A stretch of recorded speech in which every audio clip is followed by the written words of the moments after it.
Jeruk nipis pakai soto. Kacep. Mental tipis jangan main kripto.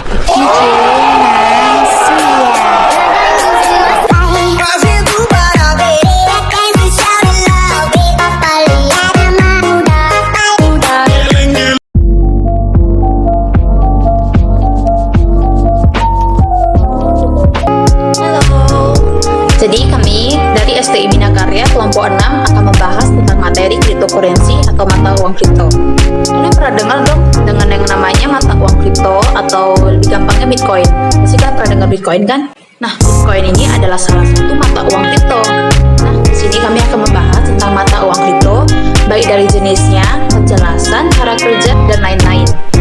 Seiring dengan perkembangan zaman ini, uang kertas pun mulai beralih dengan uang elektronik atau e-money. Uang elektronik ini adalah produk yang dikeluarkan oleh bank atau perusahaan dalam sektor finansial yang contohnya adalah PayPal. Saat ini mata uang digital atau cryptocurrency digunakan untuk memudahkan sistem perdagangan dan transaksi. Nah, seperti yang Julinda jelaskan tadi, cryptocurrency dianggap dapat menghilangkan keterbatasan penggunaan mata uang real. Kelebihan yang diberikan oleh cryptocurrency mengenai kecepatan transfer tanpa dipengaruhi batas negara. Tetapi, seberapapun baik mata uang digital, tidak akan bisa menggantikan mata uang yang dimiliki suatu negara. Karena mata uang adalah identitas dari negara tersebut. Jadi, fungsi mata uang digital hanyalah untuk memfasilitasi individu yang sering melakukan kunjungan ke beberapa negara yang berbeda, agar tidak terlalu sulit dalam melakukan transaksi-transaksi di negara-negara yang dikunjungi. Biar lebih jelasnya, kita langsung pembahasannya. Oke, sebelum masuk ke materi, saya akan memperkenalkan diri saya terlebih dahulu. Perkenalkan, nama saya Afnanati Sutagalung dengan nomor PM 2011-0279, jurusan Manajemen BSOR. Saya yakin di zaman modern ini, kalian pasti sering mendengar atau pernah mendengar kata cryptocurrency atau yang biasa disebut dengan mata uang kripto. Nah, di sini kami akan membahas sedikit apa sih arti cryptocurrency itu. Jadi, cryptocurrency atau mata uang kripto adalah aset digital yang dirancang untuk bekerja sebagai media pertukaran yang menggunakan kriptografi yang kuat untuk mengamankan transaksi keuangan, mengontrol proses pembuatan unit tambahan, dan memverifikasi transfer aset. Tapi kalian tahu kriptografi itu apa? Jadi kriptografi itu adalah disiplin ilmu yang mempelajari teknik enkripsi naskah nilai yang tersusun acak dengan memanfaatkan kunci enkripsi sehingga naskah tersebut berubah menjadi teks yang sulit terbaca oleh user yang tidak memiliki kunci deskripsi.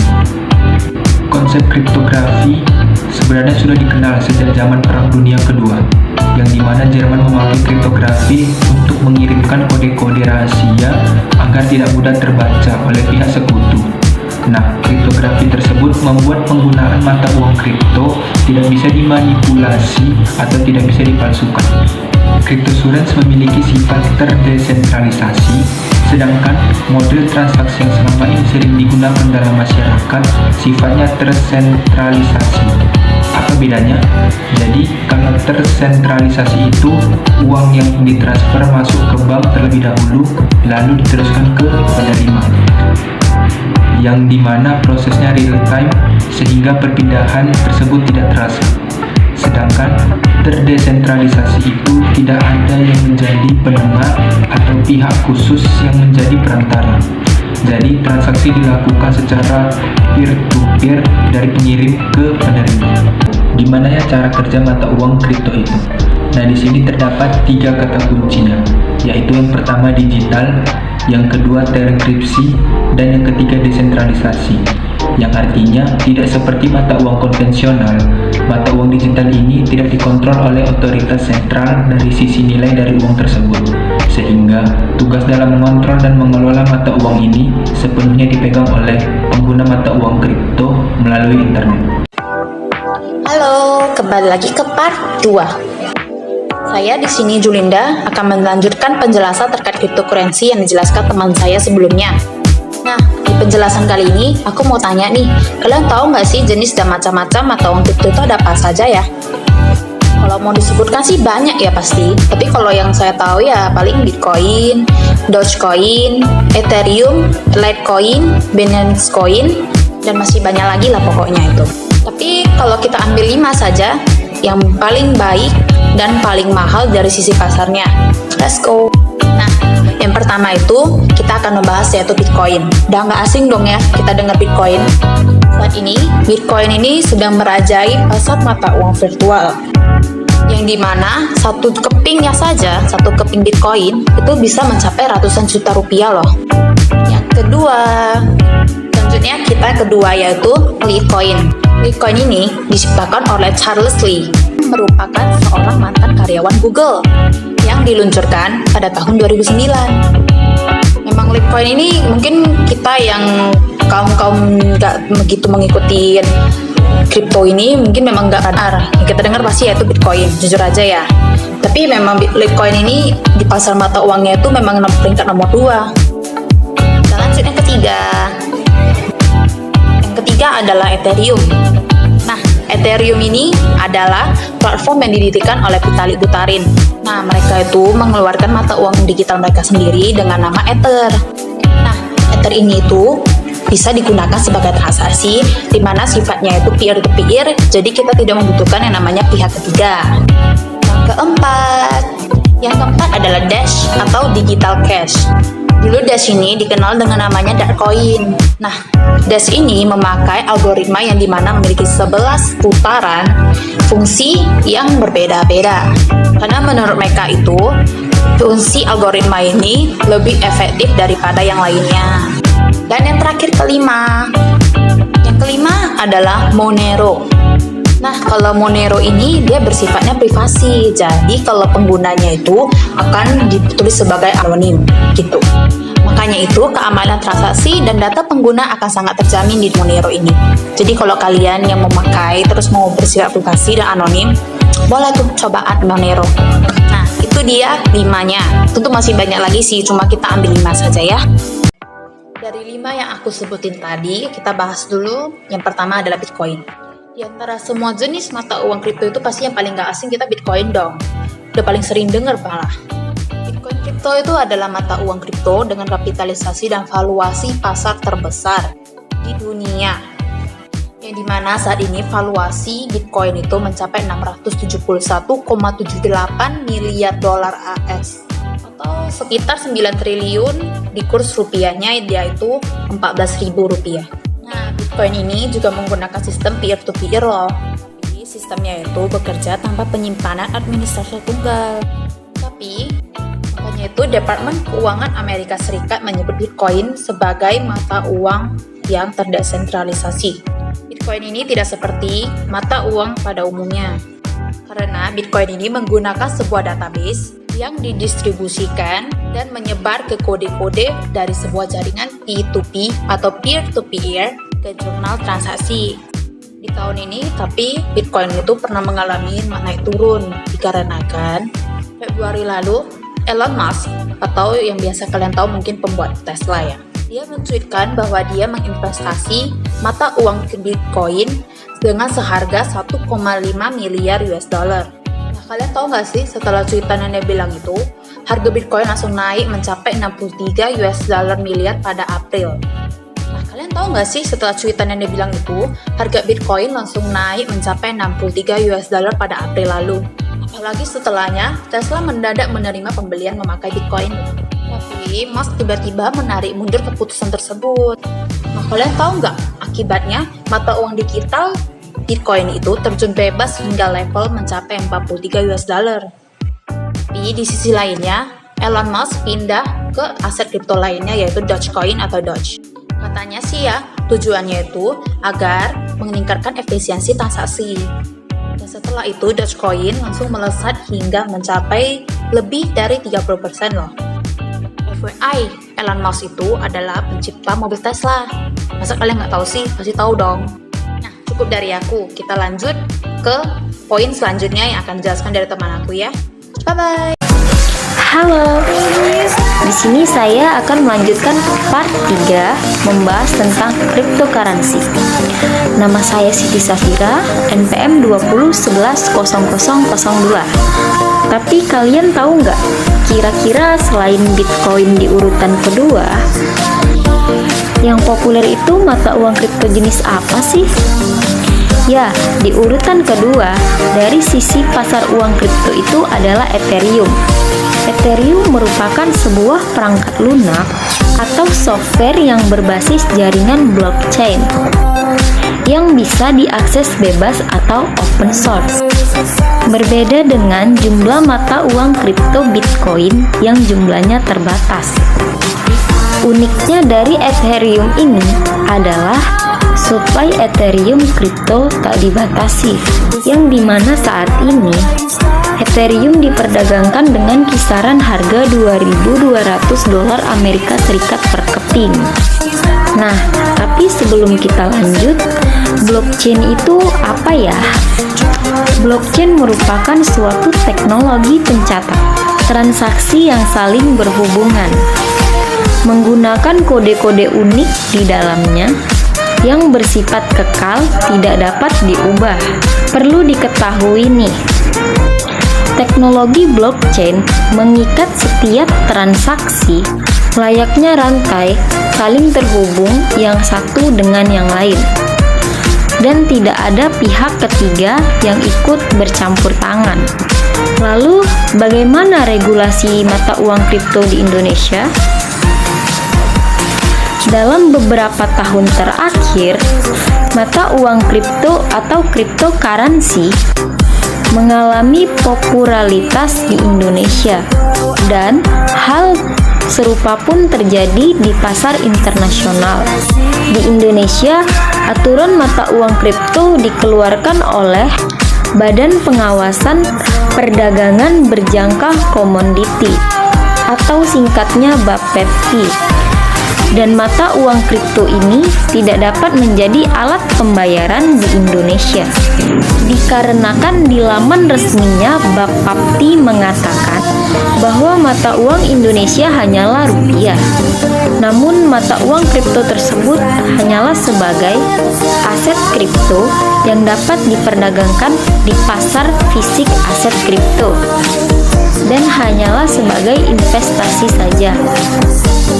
Cryptocurrency memiliki return atau tingkat keuntungan yang signifikan, dikarenakan cryptocurrency sudah masuk di dalam bursa efek, mengadopsi teknologi digital, memiliki jumlah pasokan yang terbatas, anti inflasi, keamanan dilindungi oleh kriptografi, dan biaya transaksinya lebih rendah.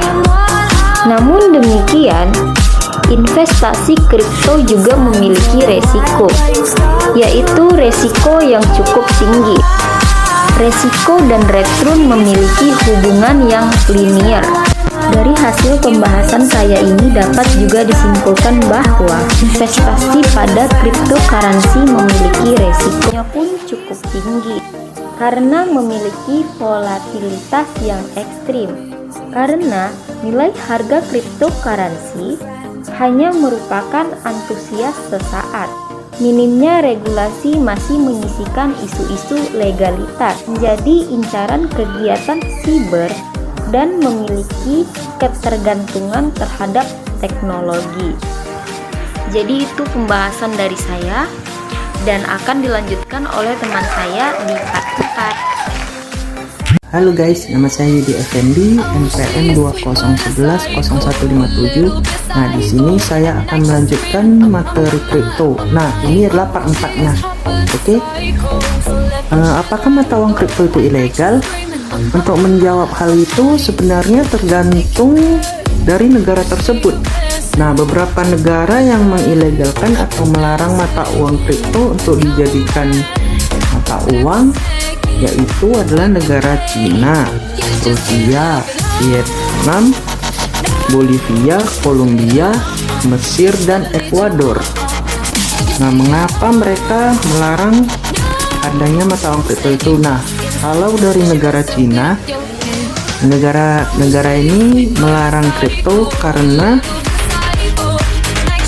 menurut mereka mata uang ini berbahaya karena beroperasi di luar pengawasan bank sentral Cina atau bank mereka. Nah, kalau dari Bolivia, Negara ini melarang kripto dikarenakan menurut mereka uang kripto ini berpotensi menimbulkan tindakan kriminal berupa penipuan dan manipulasi.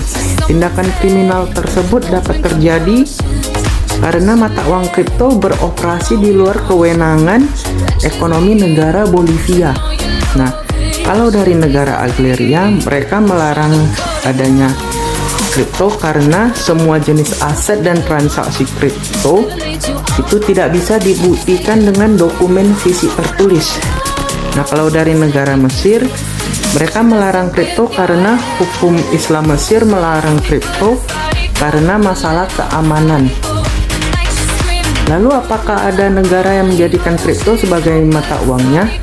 Ya, ada satu negara yang mengizinkan mata uang kripto sebagai mata uang mereka, yaitu El Salvador, yang merupakan sebuah negara di Amerika Tengah. Nah, ada yang ini, dari yang saya lihat-lihat, negara El Salvador adalah negara yang negara pertama yang melegalkan mata uang kripto, bisa dibilang. Nah, kira-kira ada tidak ya perusahaan perdagangan kripto di Indonesia? Ya, tentu saja ada perusahaan perdagangan mata uang kripto pertama di Indonesia, namanya Indodax, yang sebelumnya dikenal dengan bitcoin.co.id. Sekarang ini perusahaan dagang mata uang kripto di Indonesia ada 13 yang dimana sudah mendapat izin dari Bapepti. Dan tentu saja bukan hanya Bitcoin saja yang diperdagangkan di sana, masih banyak aset kripto lainnya. Gimana? Sudah mulai paham dong sama cryptocurrency itu apa? Meskipun mata uang digital cryptocurrency ini juga sudah berkembang dan banyak masyarakat di Indonesia ternyata yang membeli dan berinvestasi juga. Tapi ya begitulah, memang mata uang digital ini tidak diperbolehkan menjadi salah satu mata uang di Indonesia, melainkan hanya untuk investasi. Tapi dari semua jenis uang kripto itu yang familiar di telinga aku sih Bitcoin. Bagaimana dengan Safira? Kalau aku sih Bitcoin ya, karena Bitcoin itu adalah mata uang yang dibuat dengan menawarkan janji transaksi yang lebih rendah daripada mekanisme pembayaran online tradisional. Makanya sih orang-orang pada familiarnya ke Bitcoin kayaknya sih ya. Karena memang di mana-mana, dan apalagi di zaman yang modern ini, udah banyak lah orang-orang yang berinvestasi atau menanam saham di sana sini. Oke, sampai di sini saja penjelasan dari kami mengenai cryptocurrency atau mata uang kripto. Semoga kalian semua dapat menambah wawasan atau mengetahui apa sih sebenarnya cryptocurrency itu. Terima kasih ya buat kalian yang sudah menonton video ini dari awal hingga akhir. Terima kasih juga buat dosen kami Bapak Didik Gunawan SEMM yang sudah memberikan tugas ini kepada kami sehingga kami dapat menyelesaikannya.